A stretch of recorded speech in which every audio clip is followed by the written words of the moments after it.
It's a very good morning, and welcome to this very interesting, exciting event on multi-level governance for urban water resilience. We will get started because we have a busy day ahead, including at this pavilion with a sequence of a number of events, but also, more broadly at COP, many things happening today. My name is Shipra Narangsuri. I'm the Chief of the Urban Practices Branch at UN Habitat, and it's my great pleasure to be opening and moderating the first part of this session today. The way we will run this session is that we will have a number of opening segments, a little bit of scene setting, framing, presentations, and then we will have a roundtable discussion with 4 panelists, which will be moderated by my colleague Naomi Hogerfost, and then we'll close it out with ICLEI and UN Habitat. So thanks very much again for being here. A big thanks to, of course, our partners, the Water Pavilion and the Stockholm International Water Institute. Thank you very much for your support, to my team at UN Habitat, for organizing this critical discussion on multi-level governance as part of the Urban Water Resilience Day here at COP29. And really great to see a number of local government representatives in the room, from Sydney, from Porto Alegre, from Andalusia regional government, and others. And I think this is really an important conversation to be had when you connect the dots between development, climate, disaster risk reduction, resilience. Water is the one thing that runs and connects all of these different conversations. We are here, of course, today after the last week spent in Cairo. I think many of you were there at the World Urban Forum, the 12th session of the World Urban Forum. We discussed the importance of cities, the importance of sustainable urbanization, and we also had a very extensive conversation on multi-level governance and on the need to collaborate across spheres of government, across sectors within government, and across sectors of society and multiple stakeholders if we are to achieve sustainable and resilient development. The theme of the World Urban Forum was "It All Starts at Home." And the focus was a lot on local action and localization, but it was widely acknowledged that local action and localization is not just about what happens at the local level, but it is within a larger framework of policy coherence and institutional and governance strengthening. I don't need to tell anybody in this room that we are facing, extremely rapid urbanization in several parts of the world. We are at the world is about 56% urban. It's likely to be close to 70% urban by 2050. And cities, while they're engines of economic growth, they contribute to, enormously to the world's GDP, but they're also hotspots for climate vulnerability. And they're also zones of inequality if not properly managed. So we really need to bring these conversations together in cities. And we're very pleased that the cities conversation is becoming more and more prominent at the COP. This has been a hard fight. This has not happened overnight. It's been a long journey, but it is undeniable. We see cities grappling with climate-related crises, water-related crises, shifting rainfall patterns, floods in one zone, droughts in another, intensification, more frequency, and over 2 billion people are living today in water-stressed countries, and around 500 million in coastal regions, which are extremely vulnerable to multiple forms of water stress, sea level rise, salination, etc. Numbers are big, and they obviously underscore the urgency to take action at all levels. This urgency has also been underscored at COP28, where we launched the Sharm el-Sheikh Adaptation Agenda Working Group on Urban Water Resilience. This was supported, of course, by many of the partners present here in the room, including UN Habitat, and this is really the vehicle, this is the partnership, the opportunity for us to start addressing water resilience at the local level, but as part of the larger climate adaptation agenda, part and parcel and integrated part of it. And that's why the session today offers us this opportunity. We're going to address three main central questions today. Don't worry, this is normal. It's urban marketplace. You'll get used to it. We will talk a little bit about how we can effectively activate multi-level governance for water resilience. There is a lot of conversation around it, and I think we need to bring it together a little bit today. Second, how can national governments support local water resilience efforts on the ground? As I said, local action cannot go to scale, cannot be impactful to its maximum potential unless it is supported by national governments, national frameworks, policy, legislation, institutions, etc. How can that be activated? And the third is taking it one step further. How do we build policy coherence? Policy coherence for sustainable development is a very important priority within the SDGs.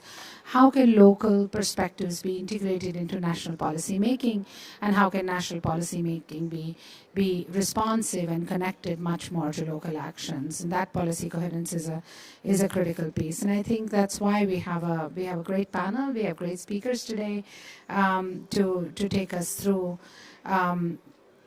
this conversation. I just want to flag, before I close, a couple of initiatives by UN Habitat in this space. First of all, the Global Water Operators Partnership Alliance, or GWOPA, which is one of our flagship programs, which is expanding. Also, last week we had the Water Operators Partnerships Program expanded with greater support from the European Union to basically expand access to water and sanitation for all and scale up peer-to-peer learning between utilities. When we talk about localization, at UN Habitat, we firmly believe that it is not just about local governments, it's about all local entities. And utilities are a very important player in that space.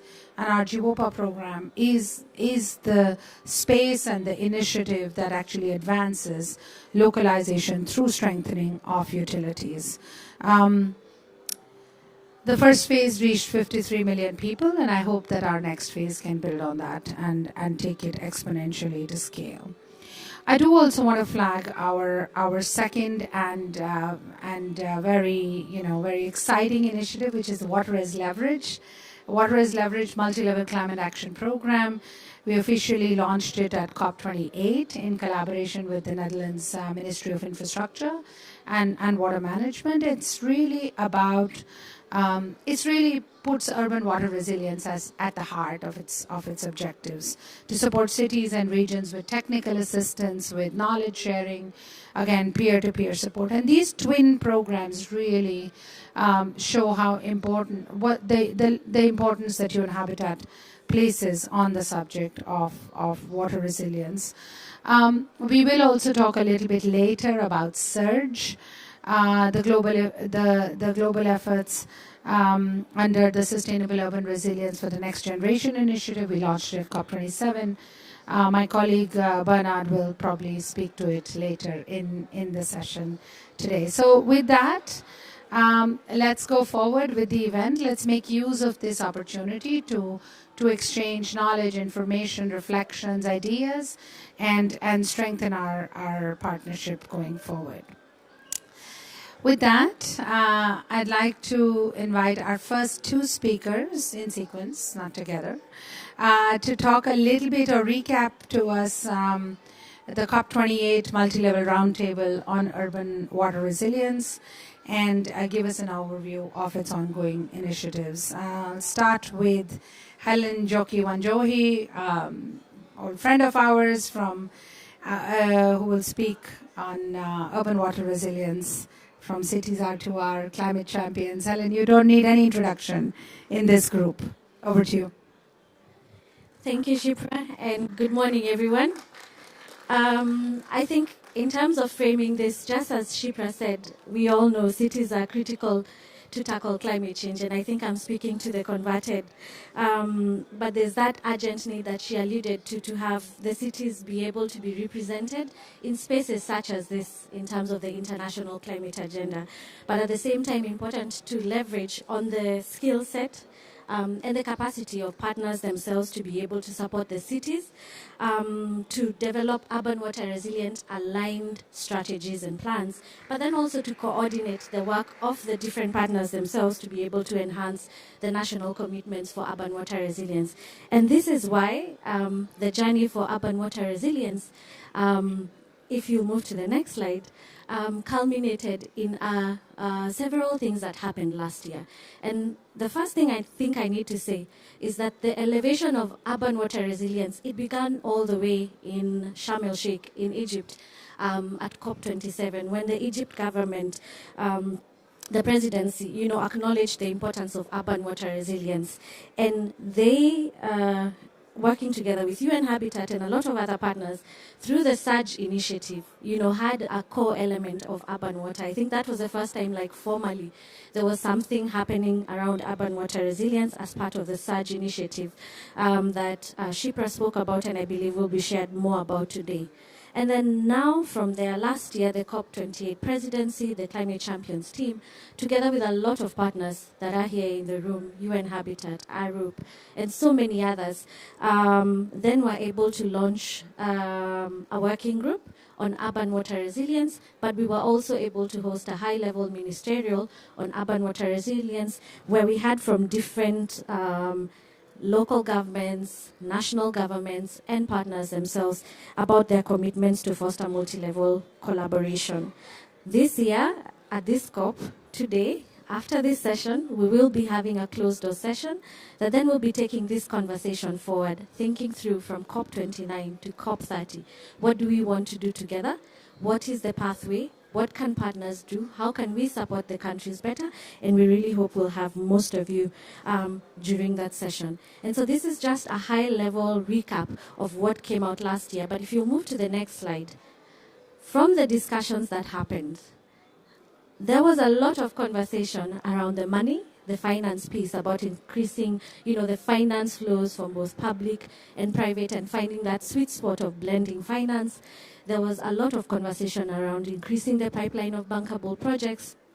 There was the huge conversation around the equity components, particularly for the most vulnerable urban communities. There was conversations about how we protect our wash infrastructure and the systems. How do we develop plans and strategies or NDCs and NAPs that then have strong urban content, but also strong urban water content. And there was also conversations more technical about how we ensure we reduce the non-revenue water reduction. But at the heart of everything that was discussed through the two roundtables that were held last year at COP28, at the heart of it all was how do we partner better at all levels of governance. And I think that's what makes today's conversation around multi-level governance absolutely apt and on time and extremely relevant. Thank you, Shipra.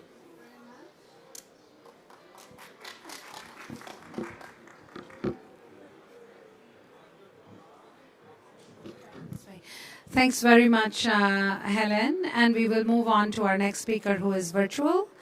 I think it's Pablo from WRI, Pablo Lasso.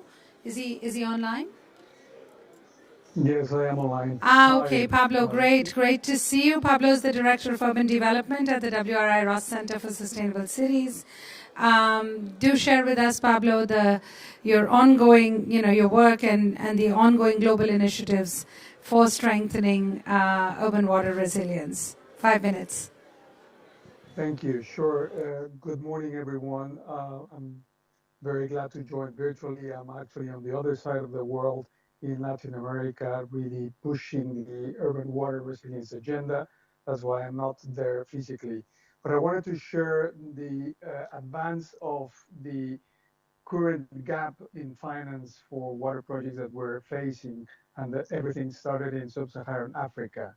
WRI has partnered, as you know, for a couple of years now with Pegasus to design the Aqua Fund, which is a financial vehicle to define through an integrated approach financial mechanisms to innovate on urban water resilience solutions at scale and potentially mobilize public and private investments.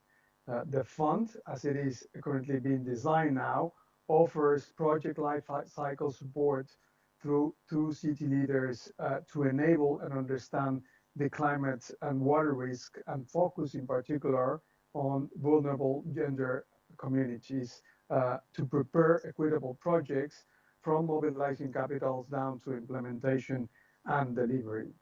The fund has been successful and it is complemented by the Aqua Platform, which is a series of partners working together, over 15 partners, to have this commitment to provide technical assistance and knowledge building to develop these contextual solutions that are specific to city needs in different geographical contexts and unique challenges. If you can go to the next slide. Very briefly, what we have achieved in the last couple of years are three main things. The first one is that with the partners, we have developed the city water resilience action plans in 6 cities in 3 countries in sub-Saharan Africa that have led to the identification of over 48 pilot projects, medium and smaller scale, that very difficult they achieve financial support from large-scale multilateral agencies. And we have secured the funding to start implementations in this cohort of cities. First, with that funding, WRA is working to improve the management and governance primarily in these cities to advance the acceleration of city adaptation and NBS solutions on the pilot projects, but in particular for addressing the most vulnerable communities. Recently, with the support of the Government Global Affairs Canada under the project of SUNCASA, we're advancing on implementing and the use of nature and enhanced climate adaptation, but with a particular focus working with the gender equity and social inclusion to advance this definition and implementation of these pilot projects in the same communities in sub-Saharan Africa. It is very important, and with this I want to finalize, that this transition happens from shifting from gray infrastructure to green infrastructure. And for that, we have developed these accelerator guides in city leadership with our partners, because it is a process that can lead the planning, preparing, and financing to implement and monitor what is a successful resilient nature-based solutions and green infrastructure across these cities. Finally, and I want to share this lesson with you, it is the connection between the project work and ongoing cities and governments to deliver the strategies and kindness require different ownerships at different levels. And that's where the multi-level governance becomes really relevant, because by doing these alliances between the 3 levels of governments in those countries, it is what we can achieve and champion these initiatives going forward. Back to the room. Thank you so much.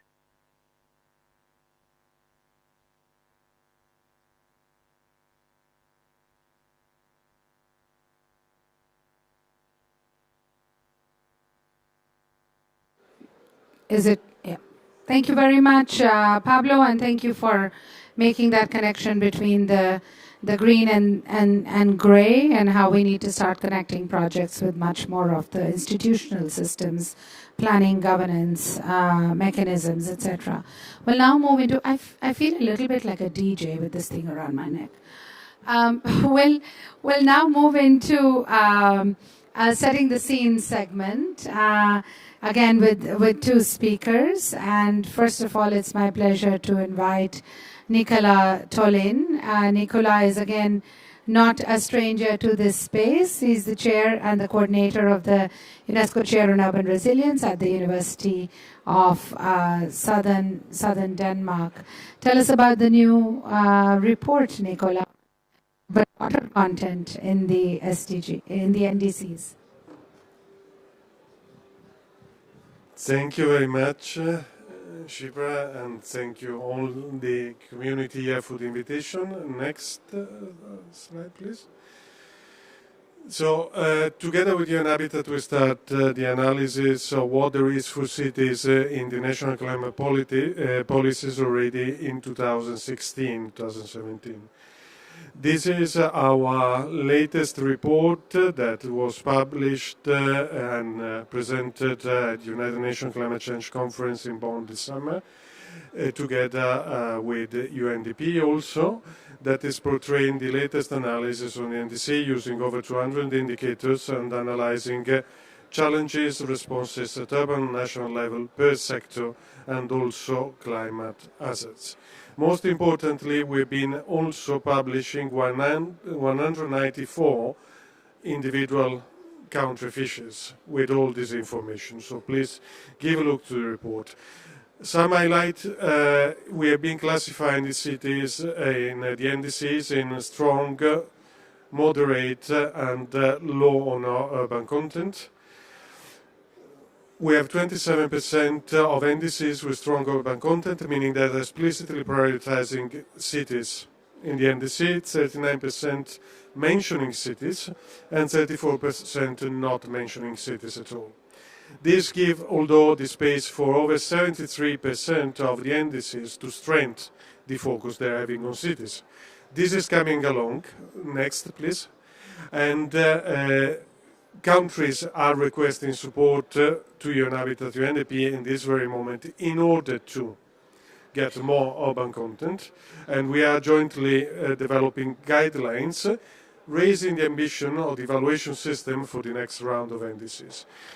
Going back to water, I would like to highlight here what is the focus in terms of mitigation at urban level by sector. As you can see, there is some few mention of challenges identified at urban level and action to respond to these challenges in water, but it's still quite limited. Next. The same we can see for adaptation, where in this case actually water sector is much more present and prominent. You can notice here though a disalignment in between identification of challenges and action. Action are much more present compared to challenges. This means that eventually it will be difficult without a clear baseline and the clear identification of challenges to be able to monitor the actual impact of any action and all that. So there is a gap in terms of information present in the NDC. Next. Most importantly, here you can see the overview of the climate hazard identified in NDCs at national and at urban level. Most of the challenges identified at both levels, national and urban, are water-related. Excess of water, of lack of water, droughts, floods, sea level rise, waterborne diseases, saltwater infiltration, etc. What you can notice here is again that water hazards are the most prominent by far. But this is not coupled and matched by the same urban water level focus. Next, please. Next. Now, together with UNESCO, the Intergovernmental Hydrological Programme, and in collaboration with UN Habitat, we are pre-launching here a report on urban water content of the NDCs that will be finalized in the next month or two for publication. And here I'm giving an highlight of what we have in terms of adaptation. Again, the space for inclusion of cities and water is very strong. Next, please. And the same for mitigation. Here, the classification is based on NDCs with urban content that are having a strong water urban content in the moment in which they address both challenges and responses, or a moderate urban water content when they address either challenges or responses. Next, please. Oh, there, just one back. Just some few highlights. What we need in order to work better in terms of multi-level governance, We do need inclusion of cities, particularly regarding water, into the NDCs in order to raise the ambition of national climate policies, because cities are doing even much more eventually than what it's actually portrayed in the NDCs. And we need the inclusion of cities because we do need, as Shipra was mentioned before, support in terms of institutional framework, capacity building, finance, and access to technology. Specifically, also we need to work better on the identification of water-related risk. Not only hazard, but particular vulnerability and exposure. And the work UNHABITAT is doing is going in this direction. Last but not least, I would like to thank UNDP, UNHABITAT, UNESCO to work UN as one, as it is, and also in collaboration with academia. Thank you very much. Thank you very much, Nicola, and thank you for flagging that. The urban water content piece is even weaker than the overall urban content in the NDCs, and I think this really deserves attention. Luis, over to you. You're an associate director at Arup. You also lead the urban water strategy team at Arup. Tell us a little bit more about what you're doing with your partners. Thank you very much, and thank you to UNHABITAT for the everybody today. Good morning, everyone. We've heard from Nicola this morning about the importance of integrating water and urban water specifically into the nationally determined contributions and the national adaptation plans, which will next be updated in 2025. The NAPs and the NDCs offer the key opportunity for the inclusion of urban water in national climate policy, aligning with the global efforts to achieve the global goal on adaptation and the COP29 Declaration on Water for Climate Action. Next slide, please. National governments are increasingly reliant on the active participation of local government and cities to expedite the fulfillment of their climate commitments. Cities are in a really unique position to deliver climate resilience due to their concentration of economic activity, their dense social networks, the agile nature of local government, and the tradition of innovation. And local governments are uniquely positioned to lead this effort. They have a direct connection to their communities, they can foster engagement and ownership, and they have an ability to respond with localized solutions. In the context of NAPs and NDCs, local level leadership acts as this bridge between the national policy and on-the-ground reality. It facilitates the translation of our overarching climate goals into actionable plans at a community level, aligning those international and national targets with local priorities. And frameworks should exist for the coordination between these two different levels. And we've heard mooted in the past about things like locally determined contributions, which could provide institutional frameworks, scale and ambition to align to the national goals. Next slide, please. We consider that for the successful delivery of urban water resilience, we need multi-level governance to connect national ambition with locally led action. And today we're really excited to launch a new report on advancing urban water resilience through multi-level governance. This has been a joint collaboration between Arup, Deltares, the Resilient Cities Network, and the Climate Champions team. The publication is a call to action, a call to align national and local plans and policies so that we can improve the way national governments and local governments coordinate on urban water resilience, and a call to recognise the critical role that cities play in confronting water and climate challenges. As we present these findings at COP29, we hope to inspire a collective response that advances water security and resilience whilst prioritising justice for all. Together we can shape a future where water is not only managed sustainably, but is used as a force for equity and a foundation for resilient and thriving communities. Next slide, please. I wanted to just give some quick highlights of the key messages from the report today. I highly recommend downloading it, which you can using the QR code in the bottom of the screen. We've talked a little bit about the importance of multi-level governance in a vertical manner between this national and local level. But it's also important to recognise the need for multi-sectoral governance, covering the interactions between agriculture, industry, energy and civil society.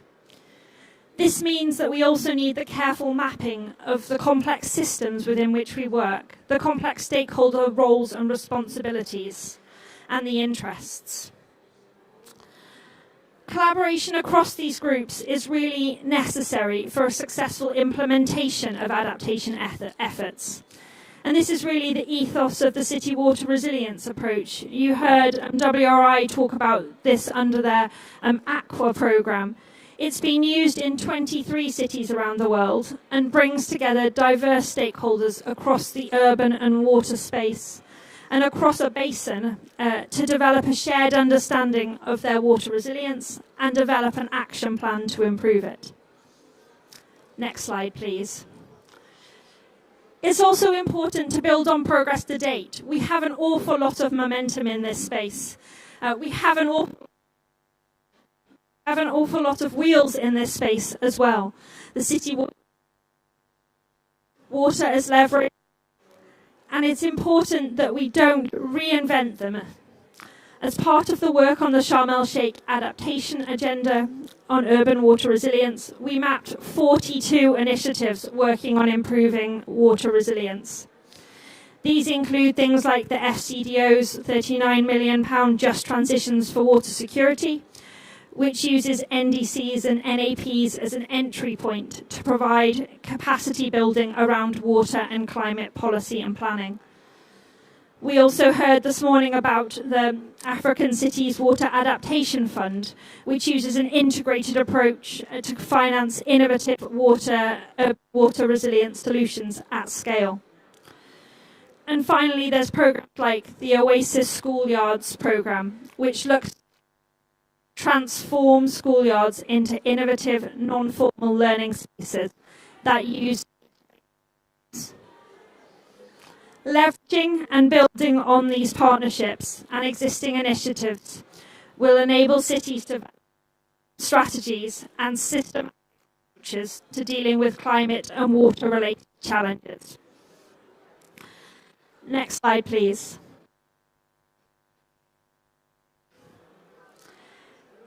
The events today are structured around the conclusions of the report. The first event, which we're in now, will cover this multi-level governance.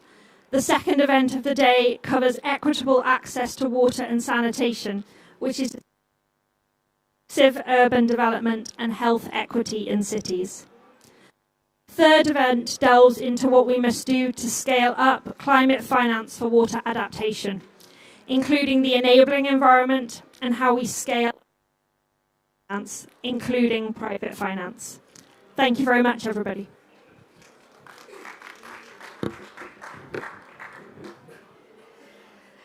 Thank you. Thank you very much, Louise, and thank you for those last three sort of highlight messages that you left us with. The finance question being obviously one of the most important pieces that remains, unaddressed and unanswered in all our conversations. We now have a short intervention by a youth champion. So we have with us Elizabeth Wathuti. Elizabeth is the Youth Commissioner spearheading the Global Commission on the Economics of Water Youth Agenda, and she will be talking about the urgency for advancing urban water resilience in this set of speakers today. Elizabeth, welcome.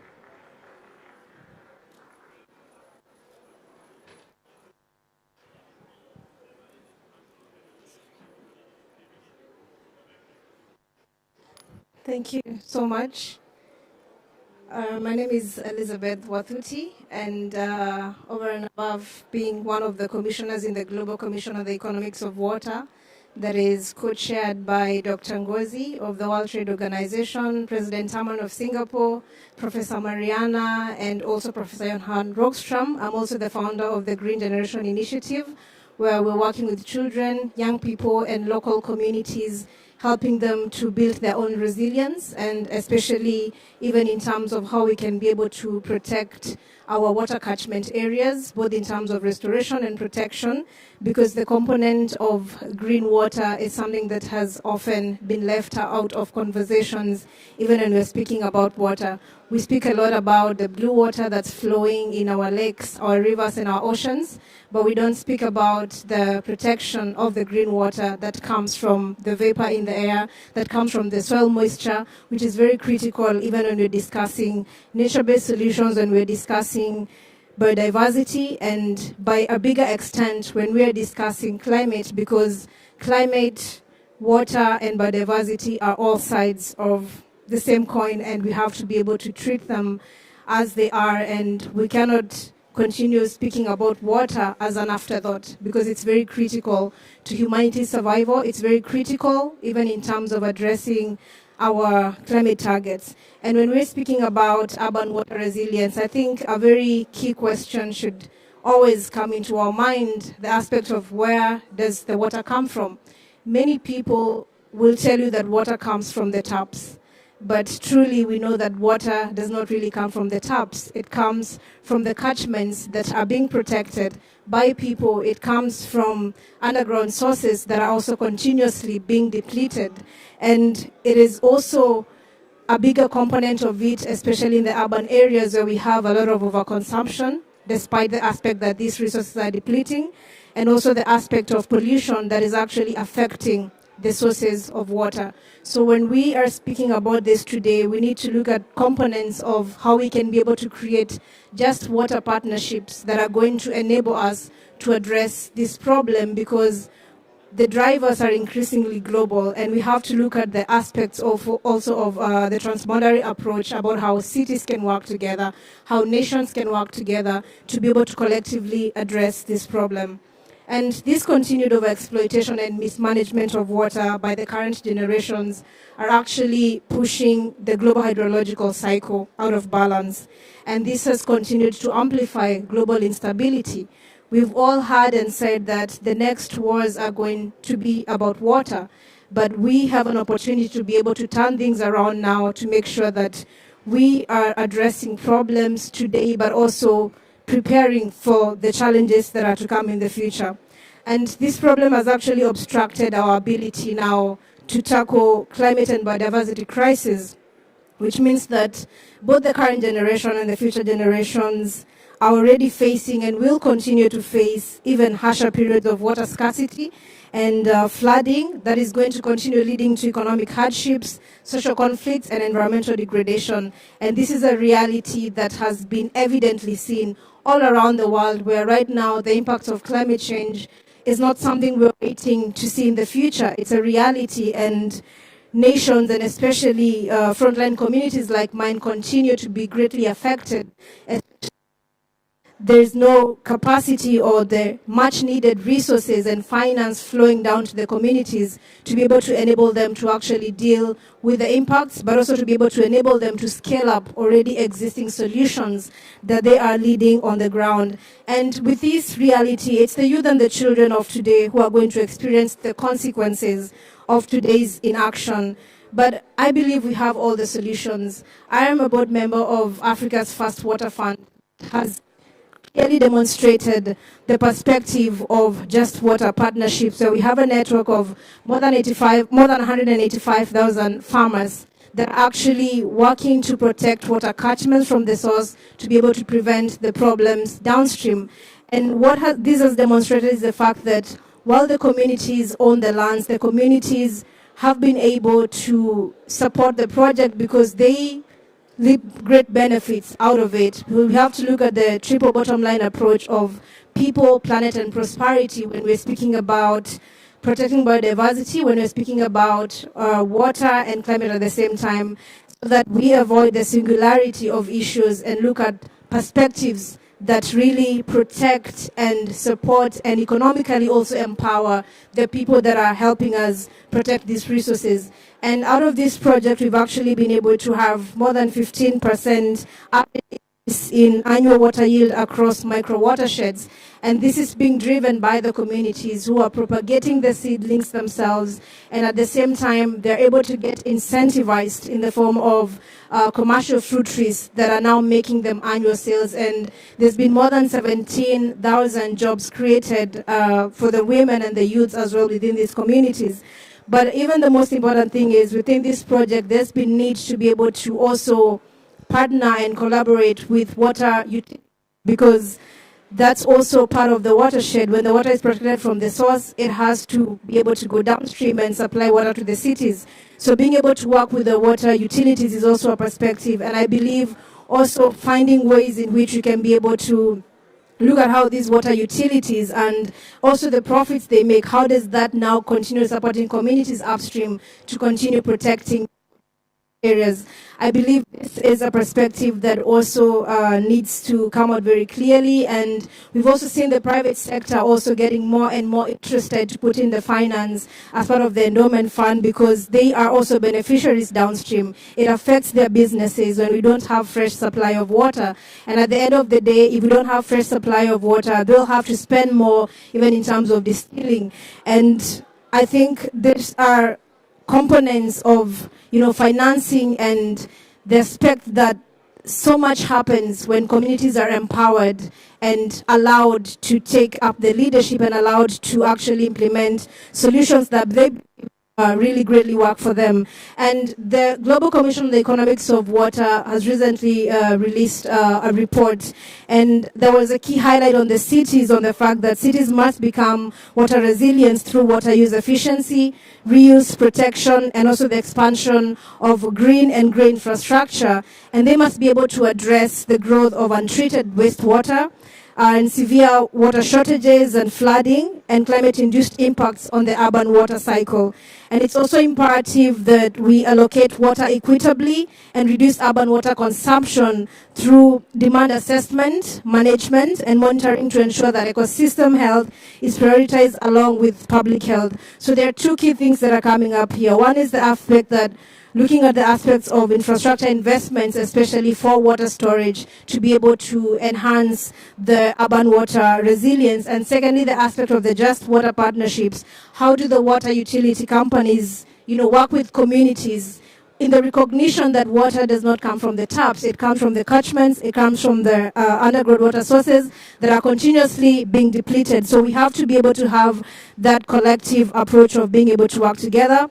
And for this reason, even within this scope, we cannot continue to treat water as an afterthought. It has to be part and parcel of the conversation. We need more finance, more investment flows that are going into water, and water needs to be a sub-goal in the global goal on adaptation and also in the new collective quantifiable goal. I think these are critical issues that must come out clearly within this scope if we are to address climate, water, and biodiversity crisis, because they are all connected and we cannot do one without the other. Thank you so much.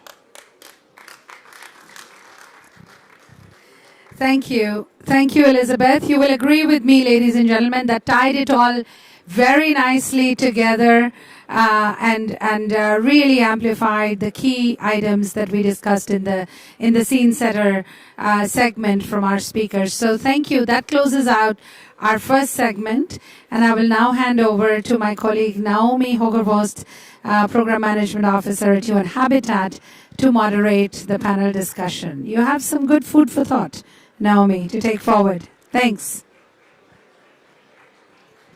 Thank you very much, Shipra. Can you hear me? Yeah, it's great to be with all of you here at the climate conference, and I think the setting the scene really showed that water can be a unifying force. We can make use of this climate conference, the frameworks that we have to support cities with better urban water resilience.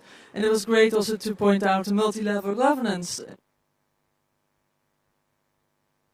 Multi-level, but also and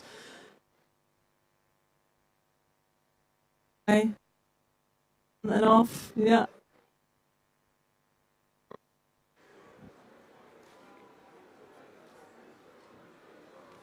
It's also not really working continuously. Yeah?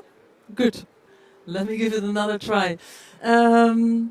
No, I think it's also important that we are here together with this Urban Water Resilience Working Group that was established also at the COP to discuss the different initiatives and how we can support in a way that we are helping each other. So this is where we are here today. And we'll hear now from a great panel of actually how to work together on these different levels. We hear from cities and regions, how they work with national governments, local communities, and also within these different departments within a city. So I think it's a great opportunity, and I would like to welcome Mr. Graham, Mrs.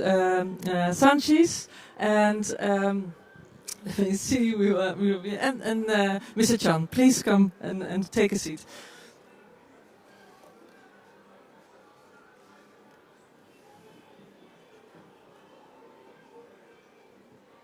It's great to have this representation throughout the globe to hear. We'll first start with two cities that are based in close proximities to water bodies. So I think they have for years experience, and it will be great to hear. We'll start with Porto Alegre and then start off with Sydney's water strategy. Yes, give me 1 second. Hello. Morning. Yes, good morning, Mr. Graham. Yeah, so we have some questions prepared. Let me be on the side. So we would like to know from your side, from Porto Alegre in Brazil, what kind of measures did you implement to enhance urban water resilience? And secondly, how do you work in a multi-level collaboration framework? And lastly, I think very important for today, what kind of improvements do we need to undertake from your lessons learned? Thank you. Perfect. Thank you for the opportunity. I'm really grateful sharing a little bit our experience, our challenge, dealing with water related. I need use a right support because my English should be better understood. I would like to start by talking about the scale of the disaster we recently faced in Porto Alegre. As you know, or maybe some of you know, we experienced the worst tragedy in our history. Most of the 160,000 people were affected with the floods. More than 45,000 companies were affected. More than 20,000 families, social interest families, lost their house, their homes. As you know, was a terrible tragedy, and we are living still. The economy impact was devastating too. In the public sector, damage affected 30 billions of reais, almost $3 billion, while the private sector lost more than 6 billion of reais. In Porto Alegre alone, 309 public facilities were destroyed with the floods, including critical damage and water supply systems. These numbers highlight not only the scale of the disaster, but also the vulnerability of the cities to climate change, especially when it comes to weather-related challenges. Building a city water resilience is essential, not just to protect lives, but also to ensure the city can keep function during and after extreme events. So after a disaster of this magnitude, we knew we had to act quickly, not just the recovery, but also to build long-term resilience. One of the first action we took was creating the Climate Adaptation and Recovery Office, which I lead. This office is responsible for coordination projects that integrate urban planning, sustainable drainage, and resilient infrastructure to address water-related climate risk. We also there established a climate monitor center, which allows us to gather, predict extreme events, and take prevent actions. On top of that, we are developing a recovery plan with more than 1 billion in prioritized investment for the drainage and system, flood protection, and recovery and vulnerable areas. We are investing in improving the existing flood protection system and exploring alternatives for the unprotected areas of the city, which were also severely affected by the major floods. However, our experience shows us that local action alone are not enough. The floods made it clear that we need cooperation across all levels of governance to address challenges that go beyond city boundaries, and especially in manage river basins. For example, and I'm finished, Porto Alegre relies heavily on the Guaíba River, which crosses multiple jurisdictions. To ensure effective water management, it is essential for national and regional governments to support cities with finance resources, technical expertise, and clear policy. Without that support, local initiatives can only go so far. Great. Thanks a lot. Well, what would you lessons learned? How to improve? We need to prepare before. The cost of the tragedy is so big than the investment in protection system and water protection. We need to improve our protection system. I think it's so better than the cost of the tragedy. Like I say, of billions and billions of reais was the cost of the tragedy. So we need to prepare to be strong and resilient, make the action plan exist in the city. And now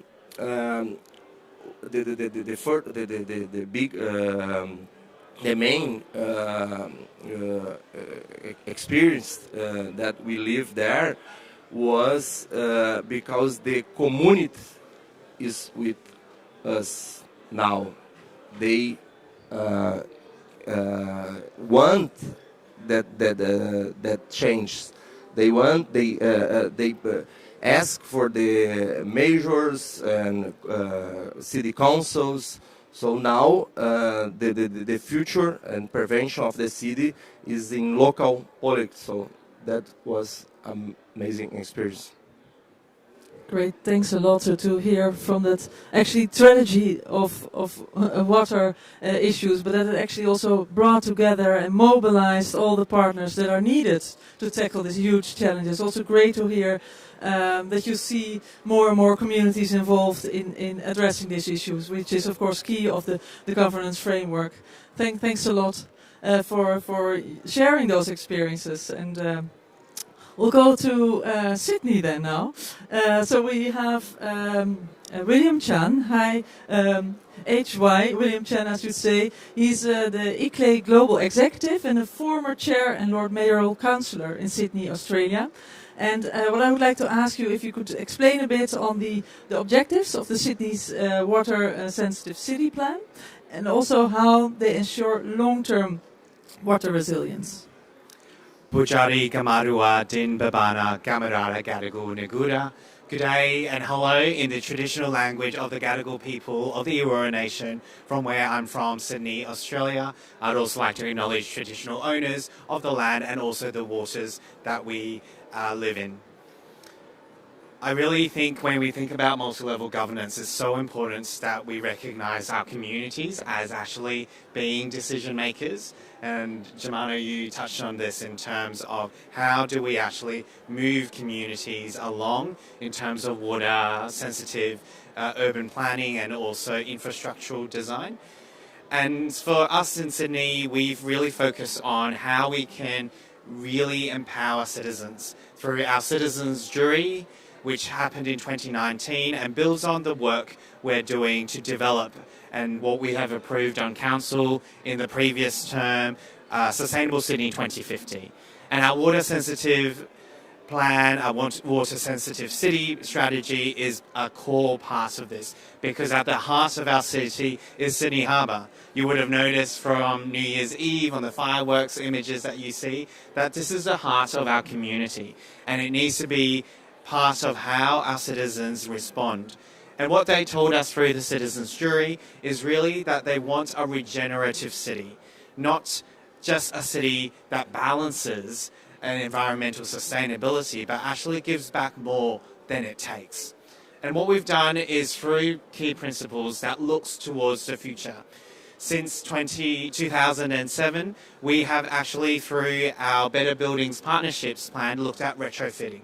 How do we retrofit existing infrastructure, both commercial buildings and residential buildings? Through that partnership with stakeholders, either the building owners or the strata residents and their kind of community groups, we've actually have saved 26% of water supply since 2007, saving $30 million. When we leverage kind of the financing and understanding on investments and how we can save, that really creates the energy and action for other buildings to do more. We're also understanding green and blue infrastructure and using green infrastructure. For the past 10 years, 20 of our parks are now recycling stormwater, as well as having the gross pollutant traps to ensure that water is actually being cleaned up and filtered through. And that is now saving 80,000 litres in terms of the capacity that they can take in to create that filtration system through our green ecosystems. And finally, how we can actually communicate in a way that resonates with our people. The Lord Mayor has called now the largest trunk drain in the country, which is in the largest growth area in the country, Green Square, the new sexy drain. It's sexy because it's a super large trunk drain that can have the capacity of cleaning and recycling 900,000 litres of water for a new environment. But we have leveraged the developers when they're constructing their new apartments as part of this redevelopment urban renewal area. They have to also commit funding to access the infrastructure, because we need to actually have all the players involved, especially working with Sydney Water, which is a state government agency, to also fund this sexy trunk drain. And this is now working. It is now has won global international water infrastructure awards over the past 3 years. And our residents understand it, because this is also the same area that was highly contaminated in a floodplain. And the residents actually understand what it was before in terms of seeing flooding happen, and now it has been made in terms of a resilient environment where residents understand and actually is conserving water usage, but also recognise the importance of ensuring that this continued infrastructure continues.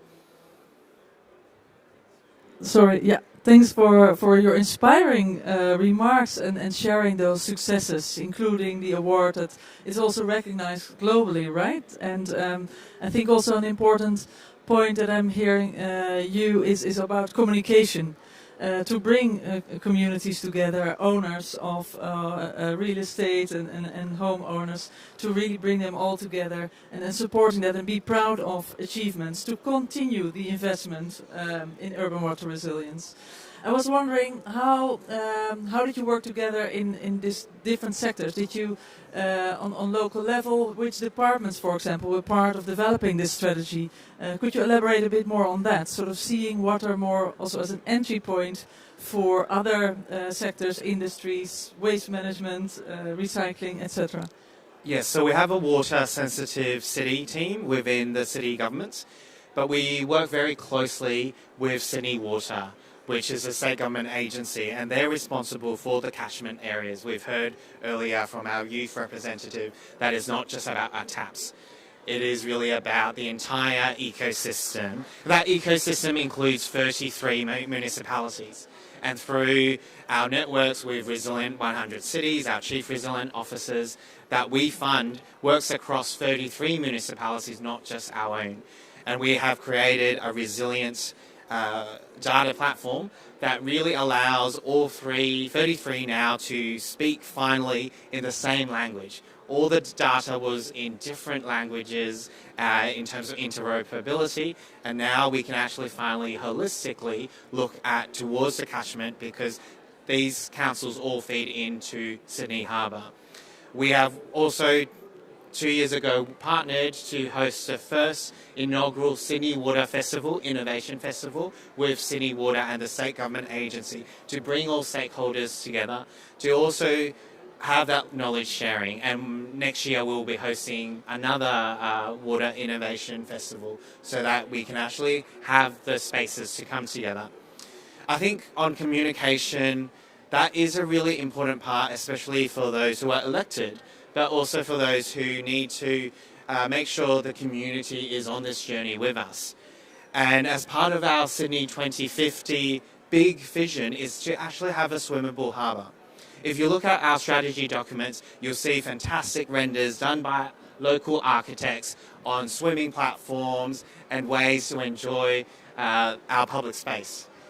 But that is how we see success. It's not how we get there. How we get there is really about life underwater, this Sustainable Development Goal. It is about a marine ecosystem. It's about cleaning up our harbour. And that's when we focus on the marine life and actually understanding how critical they are to our city and urban areas, then we can start that journey. Secondly, it's about public space. For me as an architect, our harbour is our most important public space in the city. It shouldn't just only be accessible to those who have yachts or wealthy enough to have an apartment on the harbour front. So that's the second important part. And thirdly, we know we will get there when all our citizens can jump in and have a swim in our harbour. And finally, we're the first city in the world to actually measure 24 hours a day micro pollution and plastics within our harbour by working with Seabin, which is a local innovative startup, a tech company that has designed bins that allow to be placed in the harbour. LA is actually the second city. And by getting the right data, we can actually understand what the solutions we need. What they found through the scientists was they were kept on collecting our parking tickets. When our city officers and rangers find traffic infringements, they put the parking tickets on the windshield. And what has happened is they end up into stormwater drainage and eventually end up in the harbour. But we can track it back because the parking tickets show which location do they come from in terms of which car also was getting the fine. So what we've now done is we've mapped all the parking tickets in terms of stormwater litter, and we have now moved on to a digital parking system, so no more so a paperless ticket system. But that data has been helpful for us to then also redevelop and improve the infrastructure so that pollutants are captured before it ends up in the water system. Great, thanks a lot for those very clear examples, and also for making water a sort of a resource for celebration and a festival and to swim. I think it's a great indicator actually how the city is doing in terms of water, that we can in the end swim and enjoy the resource that we cleaned together. Maybe last point for you, it's not it's improvised, but I want to know, it sounds so successful, but where do you still see challenges that maybe can also help others to align and to learn from that? Yes, so I think how we continue to bring other governments along, other local governments, becomes critical. I think access to financing, being the finance cop, how we actually leverage planning policies to ensure urban developments take on infrastructure, that we're not just building and building without understanding the types of critical infrastructure that's needed around those buildings, And we do this by levying developers and taxing them. And it's so critical that we play this leadership role. I think when we talk about multi-level governance, we normally talk about upward mobility as a local level, but I think sideways and horizontal, how for those who are well-resourced cities who have the expertise in-house, who have teams working on water-sensitive urban design and infrastructure, for them to also work with neighbouring regions and neighbouring localities and municipalities, because water doesn't stop on our arbitrary boundaries. Water continues to flow, and we need to connect these systems up and the kind of infrastructure, the actual piping, but also understanding that for Sydney's, Greater Sydney's example is that it all ends up in our harbour, and we need to really focus on that collaboration. Great, thanks for that addition. We'll go to the next speaker, this time from a region Andalusia in Spain. And we have with us Ms. Maria Lopez Sanchez, and she's the Secretary General for Environment and Climate Change for the region. And great that you're here with us. I would like to know from you, what are the key priorities for the region in strengthening water resilience? And how are you also addressing these unique challenges that the region is facing in terms of water? Thank you. Thank you. Good morning all, and first of all, thank you very much to the organization to give us the opportunity to share here in this high-level event what we are doing as regional government to improving our region resilience. Well, let me put a little bit in context. Andalusia is a big region in the south of Spain. We are 8.5 million citizens just in the south of Europe, with very rich natural patrimony, very diverse kind of ecosystem, high mountain, desertic, coastal. The 50% of our territory is forest land. And we have almost 800 municipalities, 800 local governments. So define a climate action policy for all that circumstance has been a very challenging effort. But I think that we have moved on that line, because our region is severely affected by the climate change. So we have defined a policy based first of all in a legal framework, a stable legal framework, then in planification tools, very important to work in planification. And the third consideration is a priority. Is the consideration of we need to establish a multi-level governance system involving not only we as regional government, but also the local government, the private sector, the academia sector, the civil society, and engage the whole society in this challenge. No? So for starting, our legal framework is based in our Andalusian climate change law approved in 2018.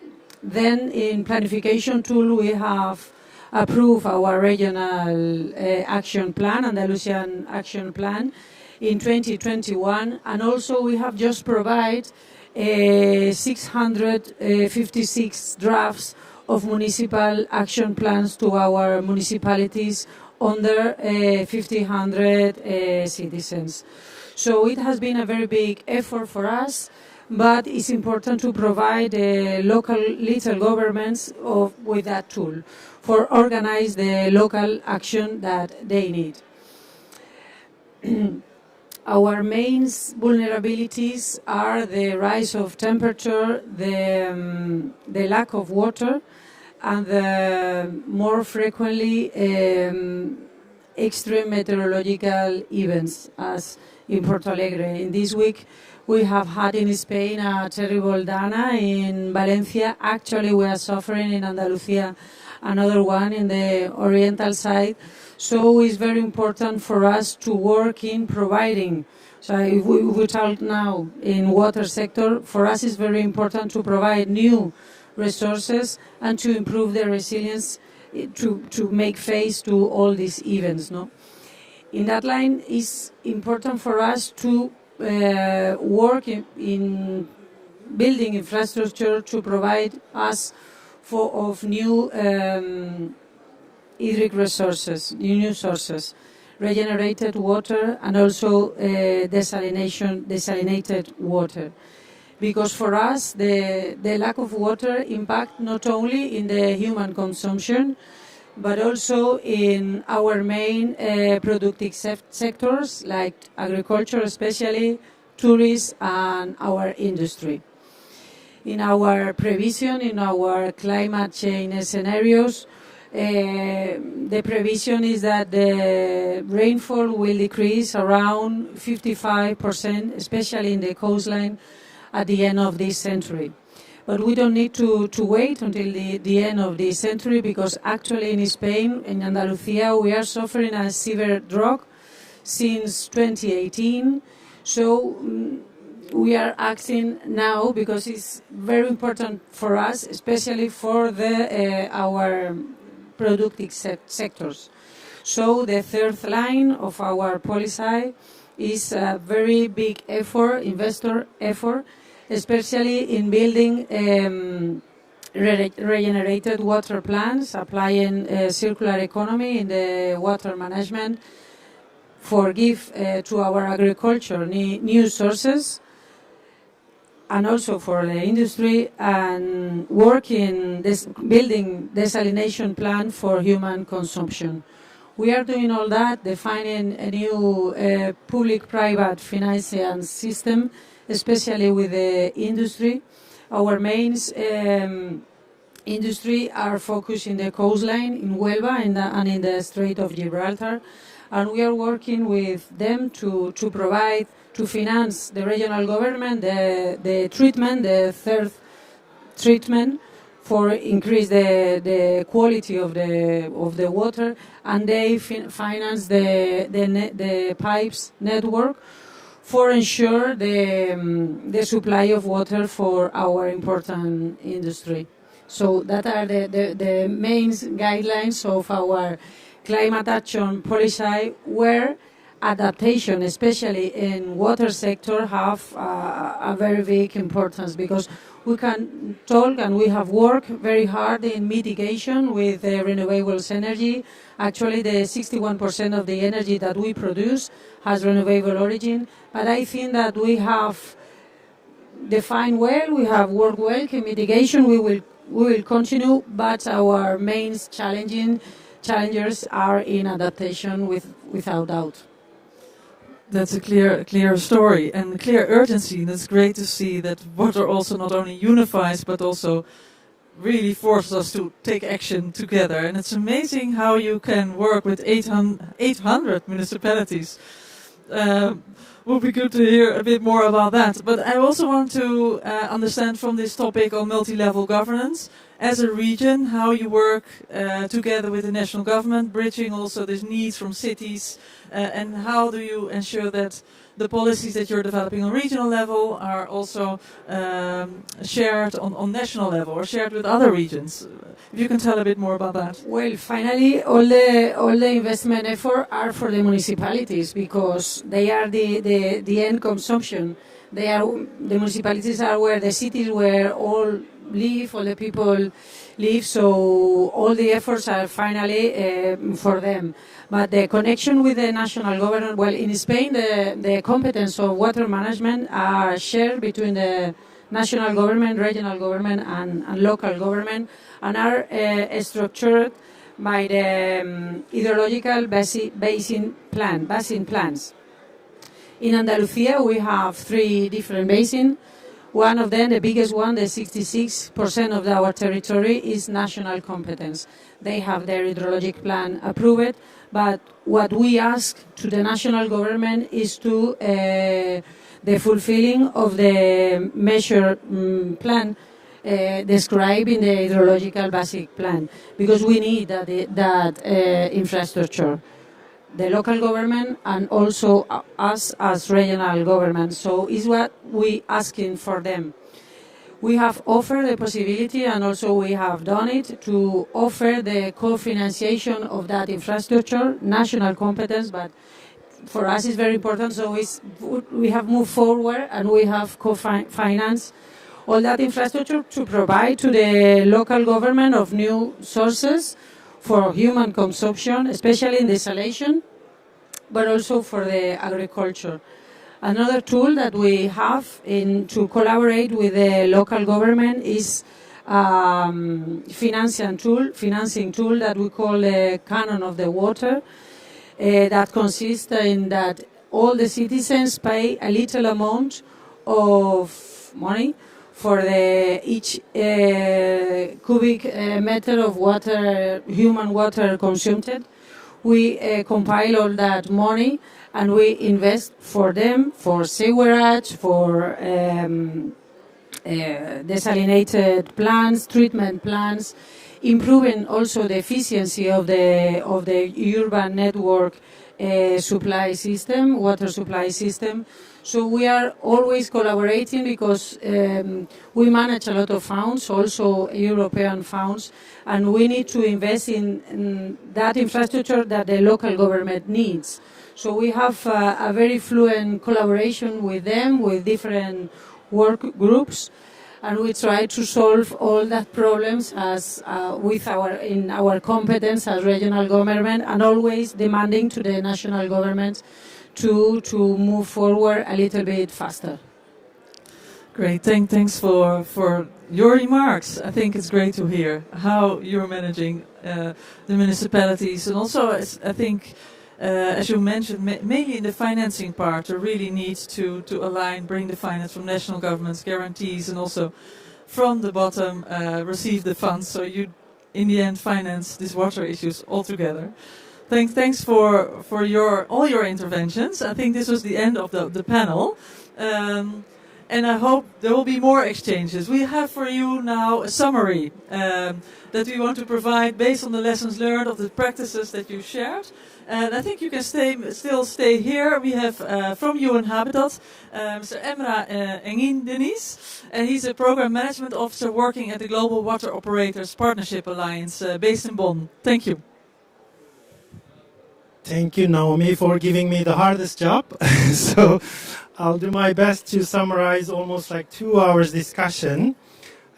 So first of all, I'll start with a little bit of few points from Shipra's presentation, emphasizing the need for localized action, how cities are so central of the opportunities, but they are also grappling with so many challenges.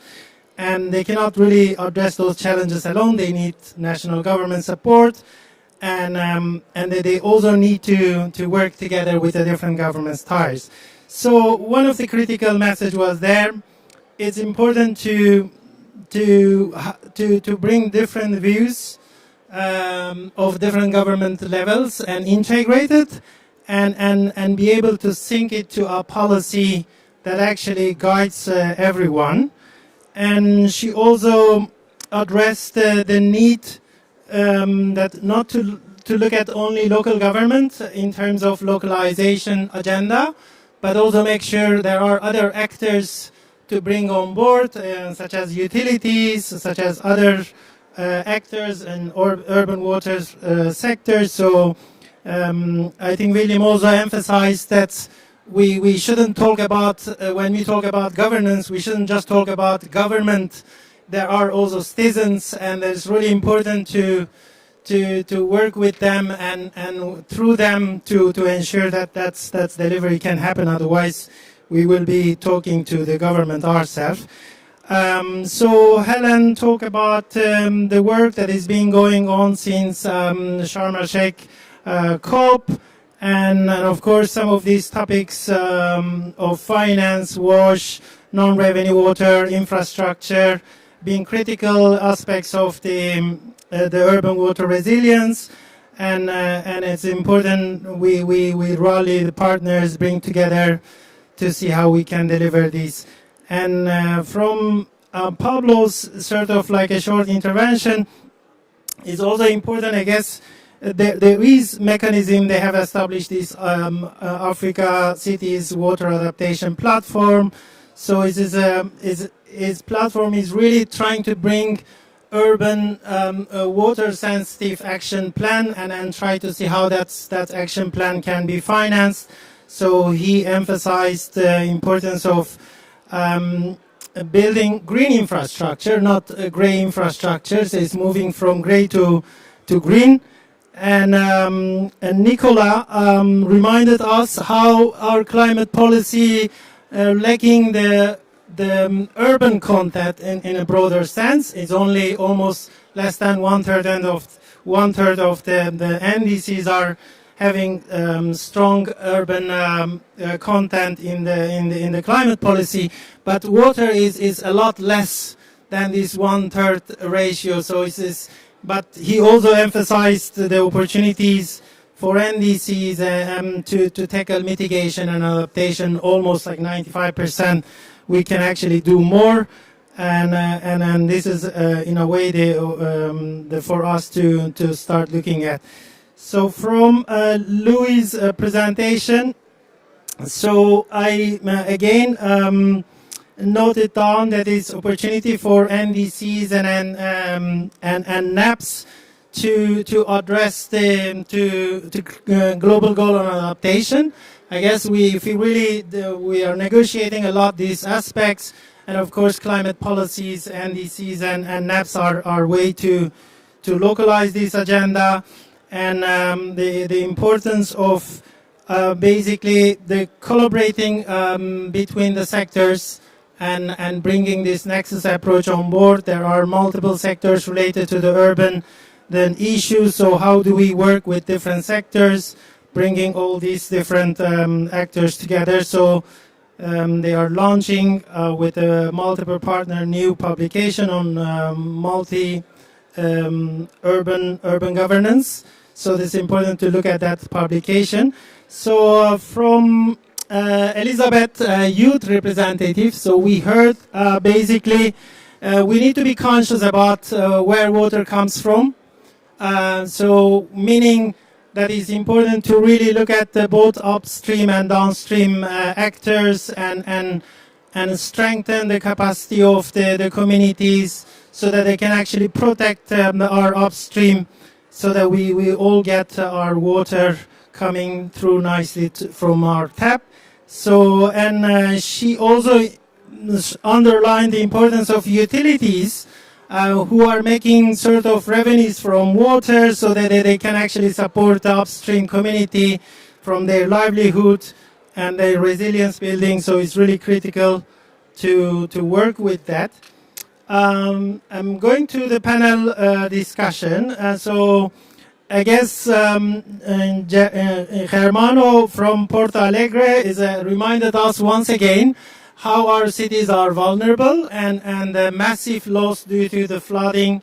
And I think this is, in a way, is a common sense. Cities tend to wait until they are hit the hardest, and then that's where everything starts going. And then we see also Andalusia region, Valencia recently got a massive sort of like issue. So Dubai recently got flooded, which is one of the richest city. So this is not it's a problem of some cities in developing countries, but also a lot of other cities are struggling with this.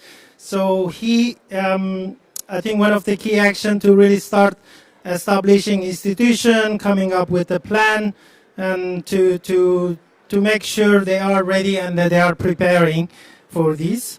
From William intervention, and I said I want to emphasize it again. So recognizing community and citizen as part and parcel of the governance processes, and making sure working with them to deliver the water sensitive cities. So he also emphasized some of these issues, such as the life underwater and the public space, how they are actually really critical delivering the urban water resilience agenda and making our cities livable and livable.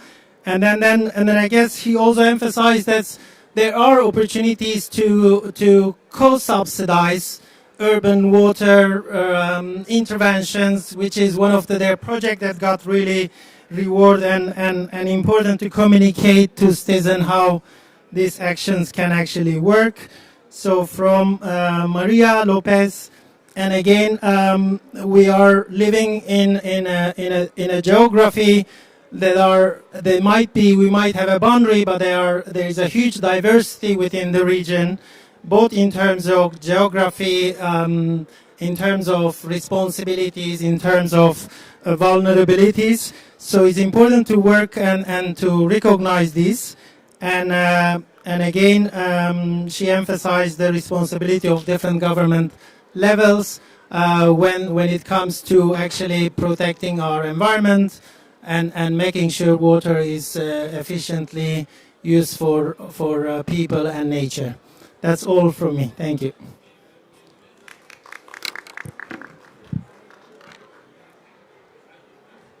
Great summary. Thank you also for people that came in later. It's great to have that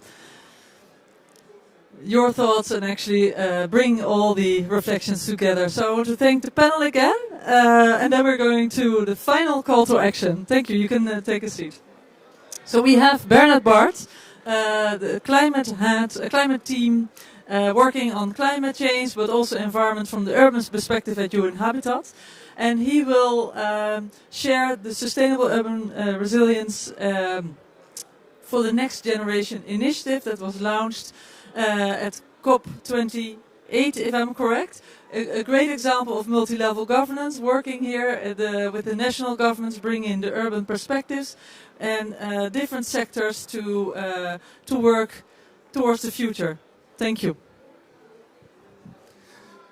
Thank you very much, Naomi, and we are exactly on time, so I will try to do this justice, but also go through this reasonably quickly. So this is actually already a COP27 initiative.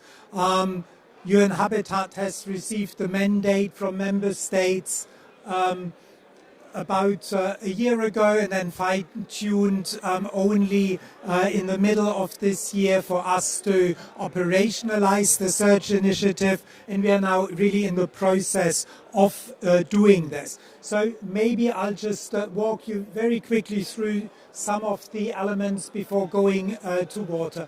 You see under number 1 the climate diplomacy track. For us, very critical to do everything that we do from a multi-level climate action, multi-level climate governance perspective. And here at COP, for example, that means the ministerial meeting on urbanization and climate change to advance at the highest level the urban dimension of anything, everything climate change, and of course that also links to the work that Nicola has presented, the integration of urban issues into the NDCs, including water.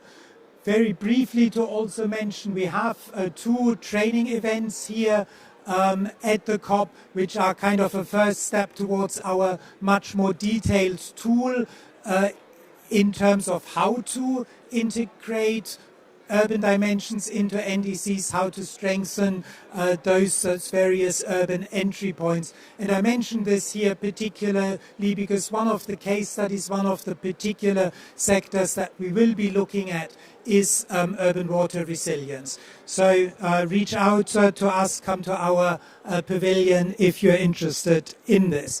Now, much more, I think, important now in the context here in terms of making water work is the local dimension. We are trying to now setting up national research secretariats that provide support to local governments in terms of advancing climate resilience. These will also feed into the global dimension in terms of ensuring that the reporting mechanisms are in place, for example, to the ministerial meetings, but also feeding into the global stocktake, and water would be one such dimension. Now you see 5 sectoral entry points. We are seeing those as entry points, obviously not as silos. When we designed the search initiative, it was critical to use these because very often local governments and other key urban stakeholders have some control over this. But ultimately, this is about an integrated approach to sustainable urbanization within the context or climate resilient urban development. Now, to specifically on the water call to action, we have received funding for the Search Secretariat from Slovakia. This is interesting because water is one of their key entry points.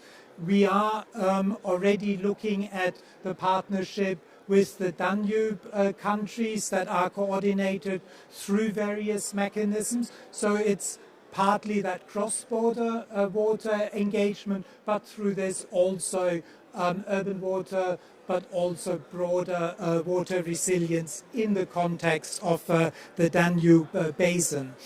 I stop with just now mentioning we have the opportunity to build up that water track, which is kind of a global support mechanism of the search initiative. We have designed those in such a way that government partners and support organizations develop this with now having the resources for the search initiative. We will be reaching out to the search partners to make this water track work. And with that, Naomi, I am handing back to you. Great, thanks for this call to action, for this global initiative, which has a clear water track. I have two practical call for action, so maybe you can also stay. One is a picture at the end to show that we're in this together for finding great solutions. But also secondly, we have a survey where we would like to hear your feedback, and if you would like to be connected, you're interested to join any of the initiatives, you can also share your email address there. So in that way we are able to find you. So I would like to all ask you to come to the front and celebrate this closing together. Thank you for coming.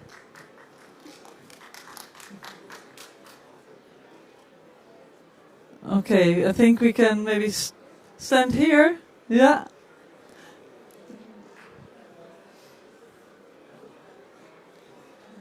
Good. Please feel free to join. Everyone is welcome. Everyone is welcome. If you were attending and interested, all good. Okay, Manuel.